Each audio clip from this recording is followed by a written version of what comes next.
Welcome to the Grace and Grit podcast, made for women who want their healthiest years to be ahead of them, not behind them. Join your host, Courtney Townley, right now as she breaks down the fairy tale health story you have been chasing all of your life into sensible action steps and lasting change.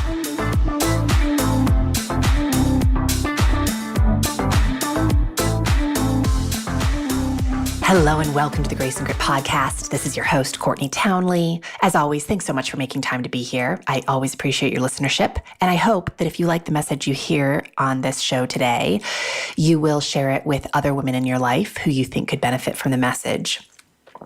Now, before I get into today's episode, I want to let you know that we have an amazing opportunity coming up for you to attend a free masterclass. The masterclass runs on the 11th of September, the 14th of September, and the 17th of September. So we are running this at 3 different times. And the masterclass is called Make It Stick. And the reason I'm running it is because, as many of you know, I'm coming out the other side of running my free 5 to Thrive event, which is really teaching women the basic measures that radically help us to improve our health. And of course, once a woman knows or is reminded of what those basic measures are, it's not always as simple as just doing those things consistently, right? Behavior change is a tricky thing. And this masterclass is all about teaching women why behavior change is difficult and what we can do to make it a whole lot easier.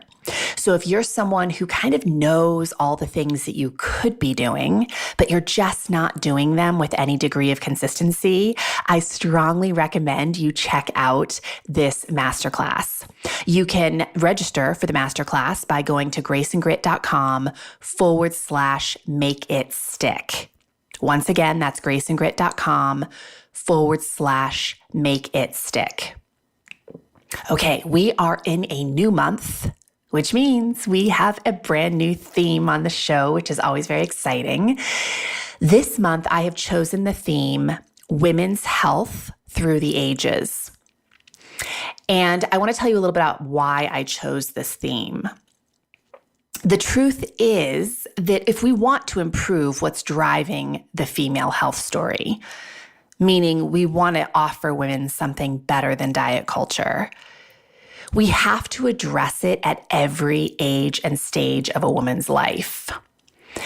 And other than working with really young children, I have had the awesome opportunity to work with women at just about every age and stage of life. And having had a lot of experience in the wellness industry and helping women to improve their health without drastic measures, I have a lot of thoughts about the types of things that will help a woman to foster a healthy relationship with herself at the various ages she goes through in life. So I wanted to offer those things to you this month. And a little word to the wise here, do not assume that because you're outside the age bracket that I'm going to be speaking about each week, that the information is not applicable to you.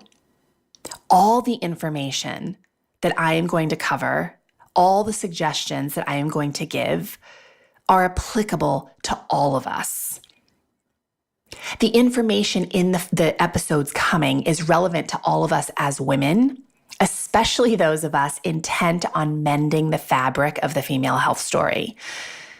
Because ladies, women deserve better than what the diet culture is offering. And so I'm going to provide you with a little insight into the world of women's health that I'd love to see us collectively create. So what I'm going into over the next month is really kind of my hope for women at every age and stage of life.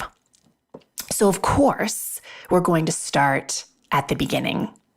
In today's episode, I want to talk about raising girls with grace and grit. So I want to lean into helping young women develop self-leadership in the health arena so they can build resilience against diet culture.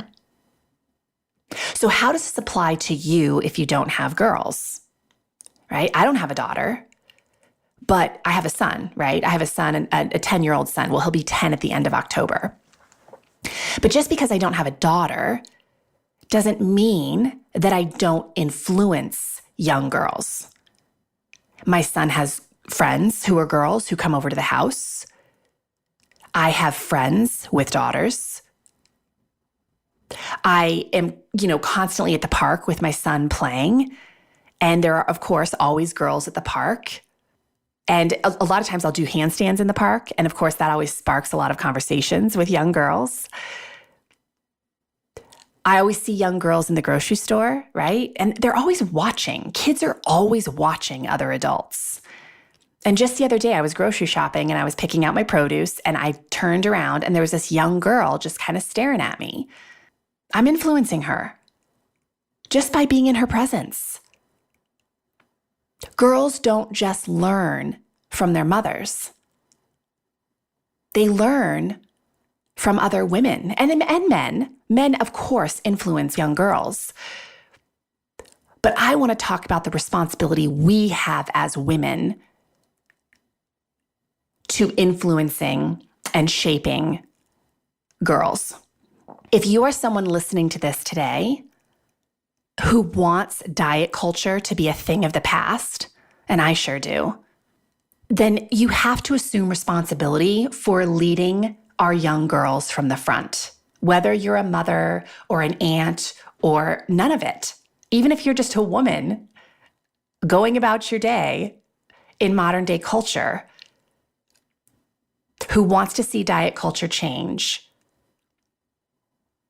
you need to think about how you are influencing young girls. There's a lot of talk these days about the dangers of diet culture and how it's really kind of jacked up and really hasn't helped women. And that's great. But the dangers of diet culture, the talk about it, pales in comparison to what young girls are really up against these days. And what I'm speaking directly to, of course, is like social media platforms like Instagram that are solely image-based. I personally feel that without using those platforms properly, social media platforms have a massive influence on our youth and have taken sort of diet culture and body dysmorphia and disordered eating to an entirely new level. And what's really crazy about this to me is I've seen this shift over the past decade of moving from, I know when I was growing up, it was always like the waif-like model, like Kate Moss, right? Really, really thin. And that was sort of the thing that women were aspiring to, is just this thinness. And now what I see is we've taken it to a whole nother extreme, the opposite end of the spectrum, where it's all about fitness and it's all about six-pack abs and being ripped and being able to look killer in a bikini. To me, it's the same thing, right? We're preaching an extreme and we're telling girls that this is kind of the end-all be-all. This is what they should all be aspiring to. And I've spoken about this many times in the past on this show, but man, do I know a lot of women who are taking those Instagram photos who are not healthy. They have sacrificed their mental health tremendously in order to achieve that body, or they're taking measures that simply are not healthy in order to achieve that body. So just because someone looks a certain way does not tell you anything about the state of their health.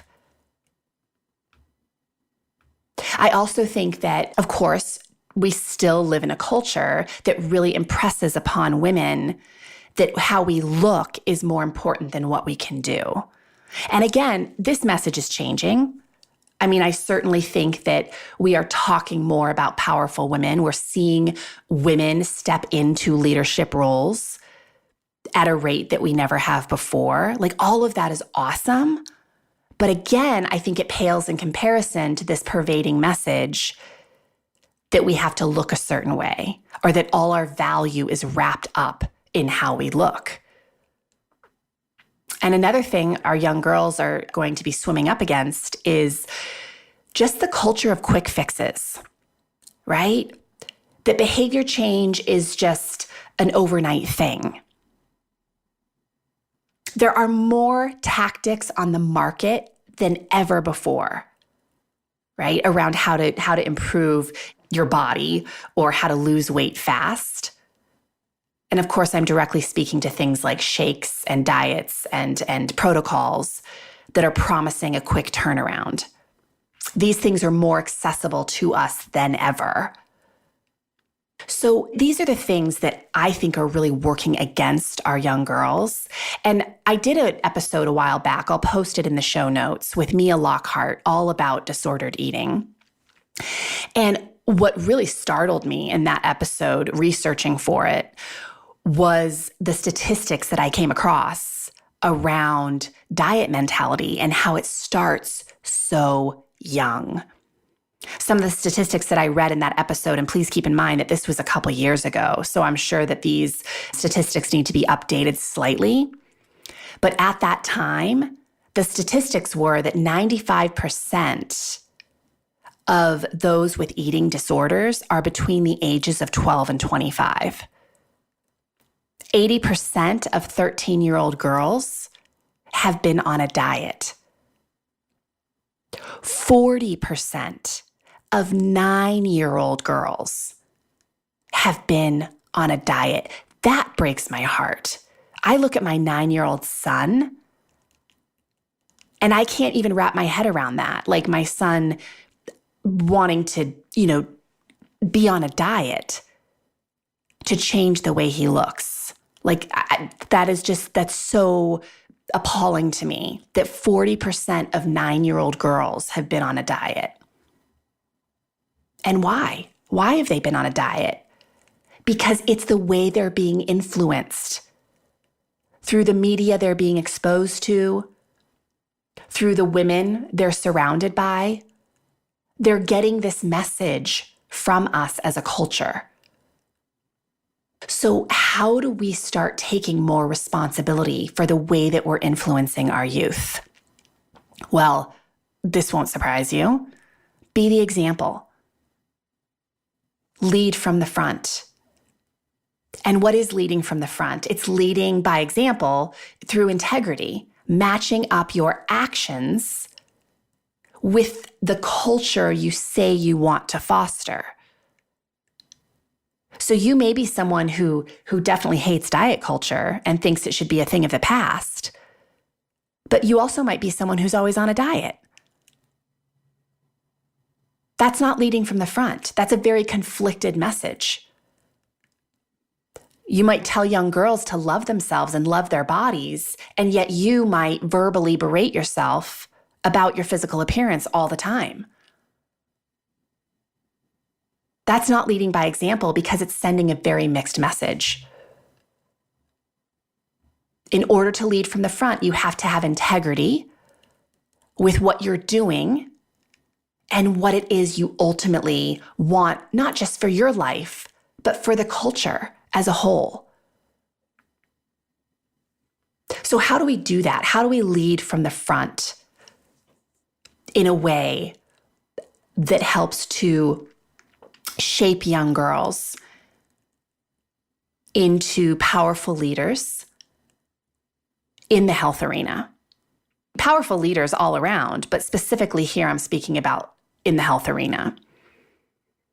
So I want to say first and foremost, model the behavior that you want them to see. Doing the things, by the way, isn't enough. So eating healthy food isn't enough. You have to eat healthy food joyfully, happily, excitedly. Because kids know, come on, they know if you're doing something because you feel like you have to versus because you want to. Move your body, not because you have to. Don't exercise because you have to, because you should. Do it joyfully. This is why I always speak of finding the joy in discipline. It's not just what we do, it's how we do it. If it's not authentic, kids pick up on that.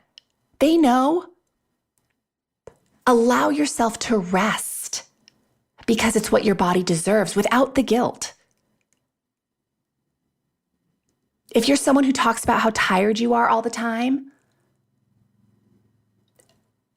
let young women see that you are honoring that recognition by giving yourself some rest, by giving yourself some time off. Let the young women in your life see you playing and exploring and tapping into the power of the human body as a vehicle for play and movement and exploration. Allow young women to see you granting yourself permission to evolve as a human. We don't have to stay the same, nor should we, right? That's not what allows us to feel fulfilled and happy. We need to evolve. We need to step into the things that light us up. Let the young women in your life see you setting boundaries. And that isn't just with other people. Setting boundaries with yourself, but here's the catch, ladies, out of love. Right? I'm not going to set a boundary with myself around alcohol because I think I need to look a certain way to be loved. That's not what I'm talking about. I'm going to set a boundary with myself around alcohol because I love myself so much and I want to feel amazing tomorrow so I can live life full out. There's a difference there. And the other thing, and there's so many things, but another thing I just want to mention is that we have to be the example of loving ourselves in order to give fully to others. And this is a really important message. And it's one that, again, I mentioned her last week, my assistant, Carolyn, when I was talking about the topic for this month's podcast, she said, oh my gosh, when you talk about young girls, please be sure that you talk about the importance of teaching young girls to love themselves fully before they get into relationships. And I think that's such an important reminder, right? Because a lot of women are getting into relationships to complete them. It's nobody's job to complete you. It's your job to complete you. And when you're complete, you can walk into a relationship and have so much fun and be so present and handle the challenges of that relationship so differently because you don't have the expectation for that relationship to complete you. And I think that in order to do that, we have to start by cultivating this love and respect, of course, for ourselves. So another way I think we lead from the front for our youth is we don't talk about other women as if they're just a body. In fact, don't even talk about other women's bodies. Talk about people as people. Who are they? What do they offer the world? What are they doing in the world? How do they make you feel? On that note, when you hang out with other women, stop talking about how you eat. In other words, if you're not clear what I mean by that, stop talking about the latest diet fad. And when you see other women, right, maybe you haven't seen a friend in a while, or I don't know, you see someone in the grocery store, you see someone at the gym, stop commenting on their weight, right? The compliments don't have to be about their weight. Oh, you look like you've lost weight. What are you doing differently, right? I know we mean that as a compliment, but I think we have to get away from commenting on how people look physically at all. Although on that note, I have to say that I kind of am in a habit of saying to women, I don't comment on their weight, but I will say things like, oh my gosh, you look so happy. You look so alive. You look so strong.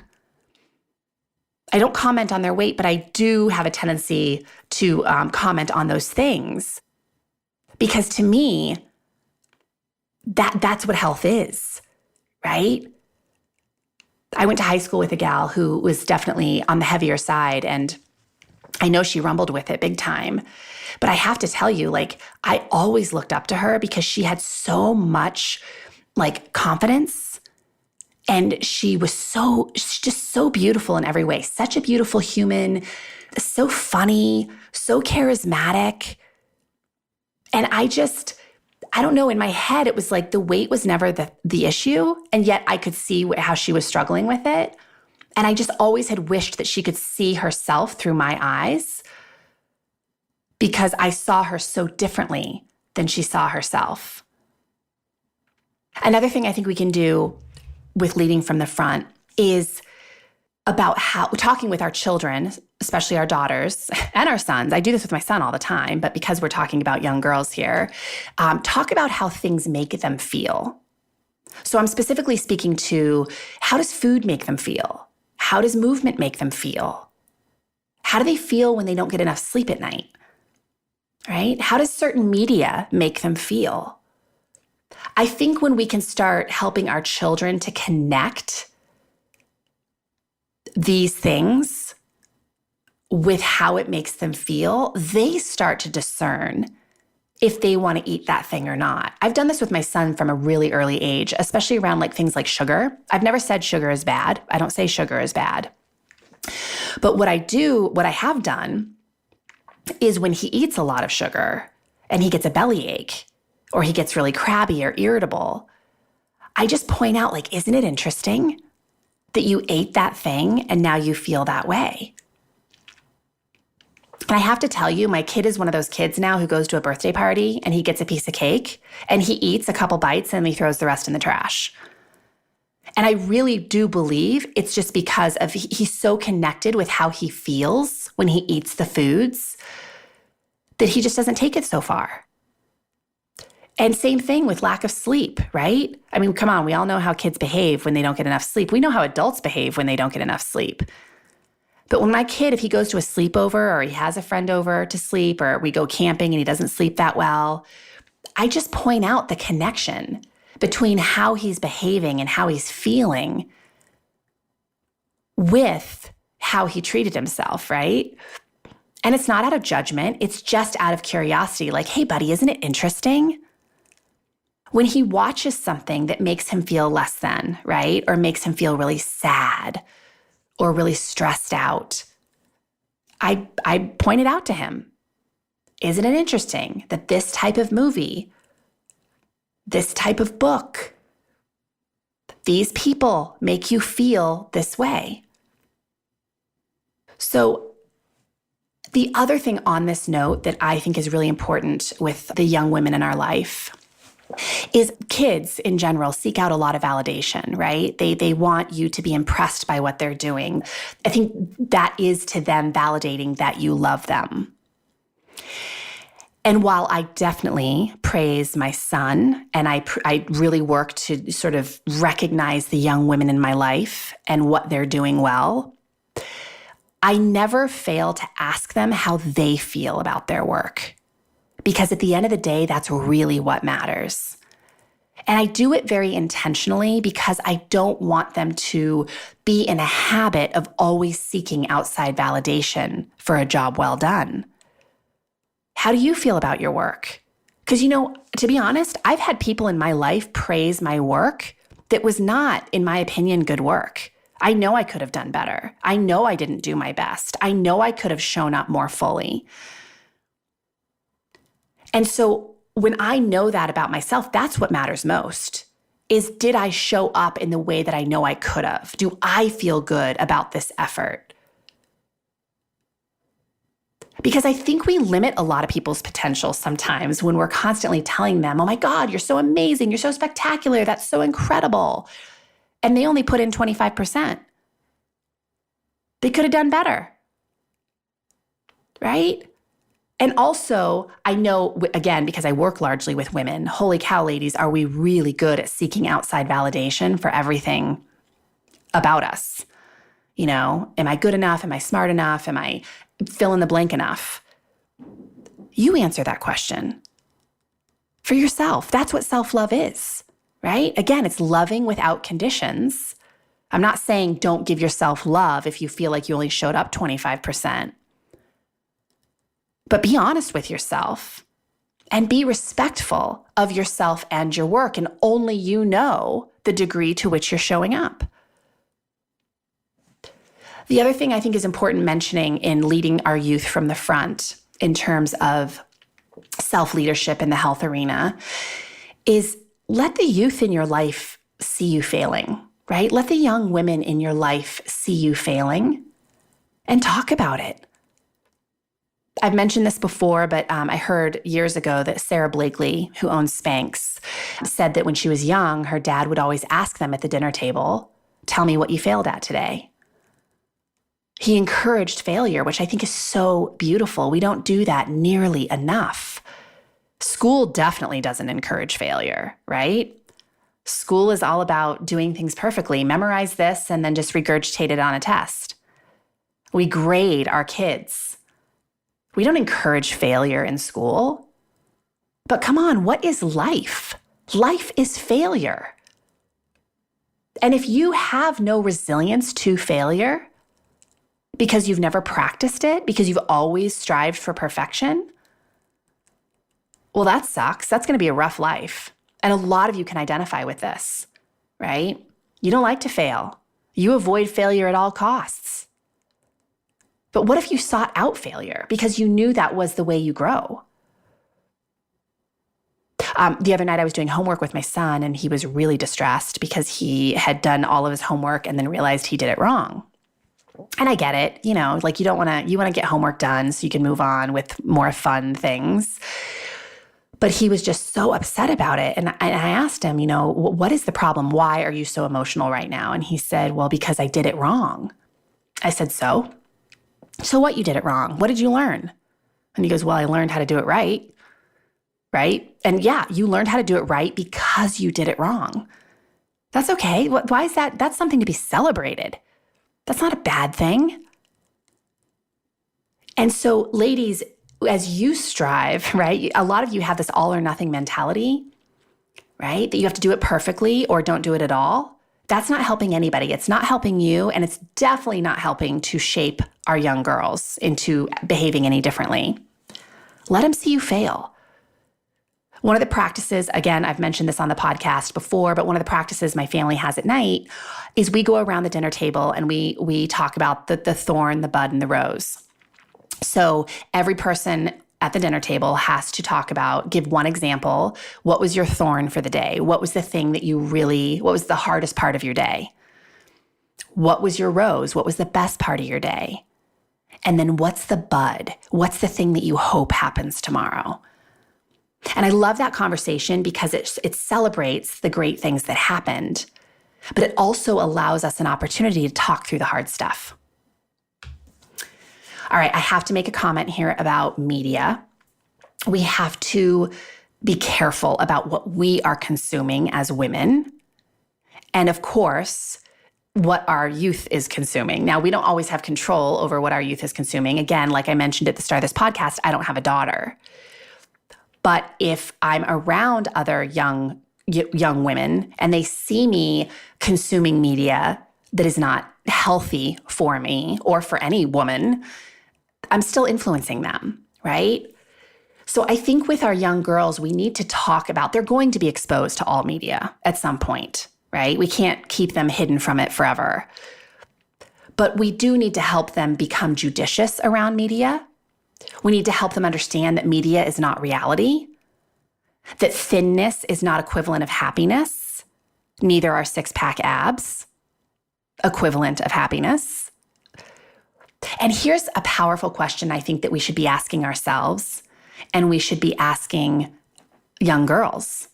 When they are consuming media that makes them feel like crap about themselves, we need to ask them the question, who benefits from making you feel like this? right? Who benefits when you feel this way? And I don't even want to say that, anyone's making you feel anything, because I really believe how we feel is a choice based on how we think. But when you consume certain media and you don't manage your thoughts and you do feel really negative, who benefits from that? Well, you certainly don't, but the diet industry sure does, or the person selling the thing sure does. And I think it's really important to point out that that's kind of how media works in many cases, right? They're trying to tap into your pain points exactly so they can sell you something. And finally, I'm going to say this. I think one of the important things that we all need to take responsibility for around young girls is how we speak, right? About ourselves, about the human body, about exercise, about nutritious food, about recovery. We have to take responsibility for our language. And we have to help young women redirect their language. Instead of letting them say, God, I suck at this. No, you're still learning at this. That's all. I hate the way my body looks. Let's stop for a second and consider how amazing your body actually is, right? It's doing some pretty cool things right now. We just have to help them pivot and recognize that how you think is definitely a choice. And redirecting our thoughts into ones that serve us is really a practice. We need to practice it for ourselves so we can be the examples. And we also need to help women redirect their own language to teach them that practice. I kind of look at that as a responsibility as an adult woman for me to help catch women. When a young woman says to me, or any woman, it's not even a young woman, any woman says to me, my clients know this really well, they suck at something, they hate something, they're never going to succeed at something, they're always going to fill in the blank. I help them pivot. And I help them pivot by just pointing out, you know what, that's really not useful to you, because you do create the things that you think. So if you don't want to suck at this, let's shift this into a better thought. If you don't want to hate the way your body looks, which is not helping anything or anyone, let's shift this into a different way of thinking. All right, my friends, I'm going to end it there because I really don't want this to go on too long. I know you have other things to move on to in your day, but I do hope that was helpful. I do hope it maybe helped just to spark the ways in which you are moving through the world and how that may be influencing the young women around you. I always love hearing from you. I'm sure there's a lot of things. Of course, there are a lot of things that I did not include in this episode today, but I would love to hear your thoughts about the things that you think we can be doing as adult women to help better influence our youth. You can definitely join the Women of Grace and Grit Facebook community and have that discussion in there, or you can always shoot me an email at Courtney@graceandgrit.com. And before you go, I just want to remind you, the free masterclass, Make It Stick, it's all about behavior change and how to really learn how to become consistent with basic measures that will help you to radically change your health in the long run. That is running on the 11th, the 14th, and the 17th of September. And you can register at graceandgrit.com/makeitstick. And again, it's free, so you have nothing to lose. All right, my friends, I hope you go out and have a great day, and I will see you again next week.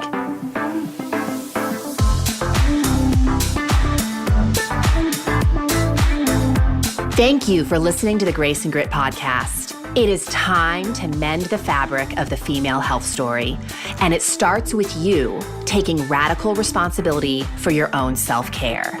You are worth the effort, and with a little grace and grit, anything is possible.